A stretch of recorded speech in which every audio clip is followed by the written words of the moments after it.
What's up, guys? Welcome to your 23rd Android tutorial for the new Boston. What we're going to do in this tutorial is some more XML, show you guys some more customized features that you can use and methods, and also some other widgets that we can throw in there. So what we're going to do first is basically go into your graphical layout and use a toggle button. I'm going to show you guys how to use this. We're going to throw this in between our text view and our button, so right there. And then what we want to do is have this toggle button on the same line this button is. So now we're going to define it in the Android XML here. So I realized the last tutorial I was saying Control Shift Format, and it's actually Control Shift F. So that's what you guys want to do, or Command Shift F if you guys are on a Mac. So then just format it, and then what we want to do, like I said, is get that toggle button on the same line as our regular button. So what we can do is set up a new linear layout. And I'm just going to kind of separate those two so we have some working room. And we're going to set up a new linear layout that's going to be horizontal, so those buttons are next to each other. So what we're going to do is a greater than sign linear layout, which you guys should be pretty much familiar with. And then we're going to use our closing statement, cut it and paste it below our button and our toggle button. So there we go. Now what we need to do is set up kind of the linear layout, what we want it to be, what we want it to cover. So we're going to say Android layout width, and we're going to set that equal to fill parent, and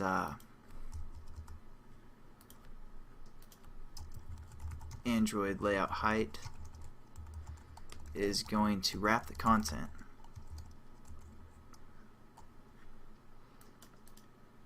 The only other thing we really need to define right now is the Android orientation. We're going to set that equal to, again, horizontal. There you go, and now let's check it out. It looks pretty good, but what's happening is, again, it's pushing that toggle button off the screen because our button is filling the parent. Now I'm going to introduce you guys to something called weight sum and weight. So what we need to do first is make sure, since this is a horizontal view, and that's what we're going to work with, is basically the width of both objects. So the first thing we want to do is set both the widths to fill parent. Now it sounds kind of strange because it's not really going to change anything, but we're going to say fill parent, and if we check it out, nothing really changed. But now what we can do is we can apply some, like a total weight value within this linear layout. We're going to hit Control Shift F again, kind of format it. Okay, that didn't turn out the way I thought it was.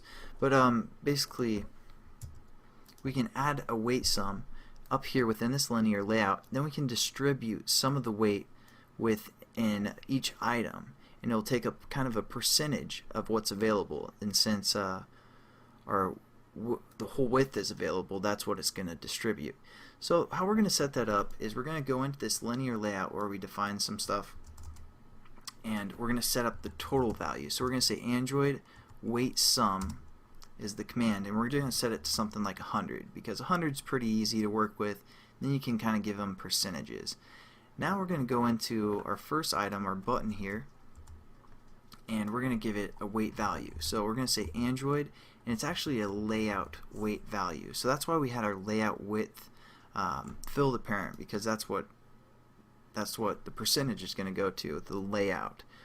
So we're going to say layout underscore weight, and we're going to set this equal to 50 just to start with.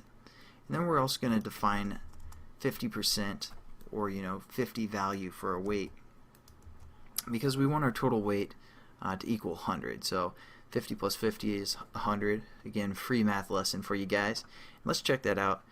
There we go. We kind of have them both set up for the most part to get it 50% of the whole available width. So that's kind of the introduction to the weight value, but and how weight sums work and all that great stuff.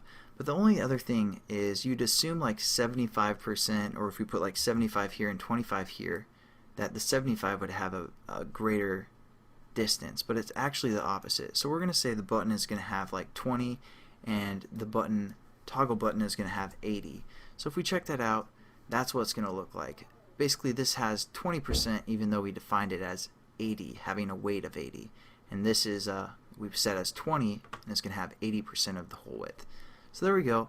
One last thing I might as well do that in the next tutorial. I think I'm running out of time here, but I'll catch you guys then, and we're going to work with some XML real quickly in the next tutorial. Have a good one, guys.